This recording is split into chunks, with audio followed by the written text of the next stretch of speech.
लेकिन बुद्धि इनमें भी है। इसको पूरी तरह से समाप्त करना पड़ेगा, क्योंकि यदि आप समाप्त नहीं करोगे और संसार में सुख की भावना आई तो कहीं ना कहीं आपका पतन हो जाएगा। ये बात आप स्मरण रहे, पक्की मान लो। आप यदि बहुत अच्छी भक्ति कर रहे हैं, भगवत मार्ग में चल रहे हैं, गुरु के बताए हुए निर्देशानुसार आप भक्ति कर रहे हैं, लेकिन यदि इच्छा कामना बीच में है, प्रबल हुई, वो अंदर रहती है, दिखाई पड़ती नहीं, लेकिन यदि वो प्रबल हुई तो फिर वो आपकी भक्ति बिगाड़ देगी, आपको गलत मार्ग में ले जाएगी।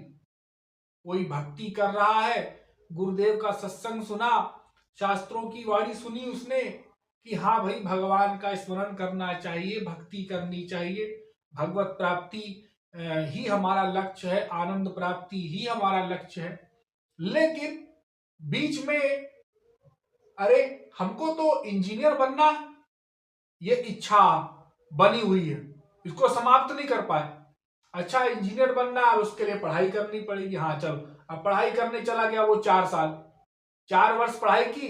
अरे इंजीनियर बनने के बाद हमने ये भी सोचा था कि हम बड़ी सी बड़े नौकरी करें, अच्छा पैसा कमाएं और धन कमा करके फिर हम अपना खुद का ऑफिस खोलें और खुद की बिल्डिंग खड़ी करें।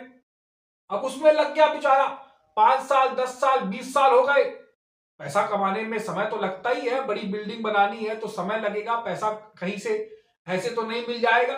तो पैसा कमाया उसने, समय लगा, फिर जाकर के उसने वो इकट्ठा किया, बनाया अपना घर, प्रॉपर्टी इकट्ठा की उसने। हाँ, और दिमाग में ये भी बात आती है बार बार कि भक्ति करना है, गुरुदेव ने कहा है भक्ति करना है, सुनता है लेकिन लक्ष्य की ओर चल नहीं पाता। क्यों? क्योंकि ये संसारी इच्छा कामना उसको चलने नहीं देती, वो प्रबल हो जाती है, इसको दबा देती है।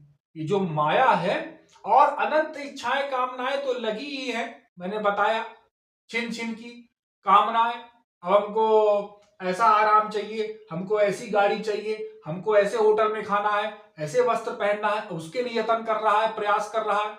और जब उसके लिए प्रयास हो जाएगा तो फिर लक्ष्य तो दूर रह गया ना, श्री कृष्ण दूर हो गए और ये संसार तुम्हारे निकट आ गया, और संसार की प्राप्ति लेकर के एक दिन मर जाओगे और फिर वही 84 लाख के चक्कर काटो।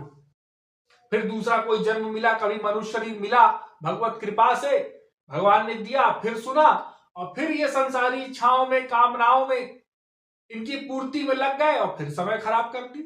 मानव देह होता ही कितना है, थोड़ा सा तो होता है समय। तो या तो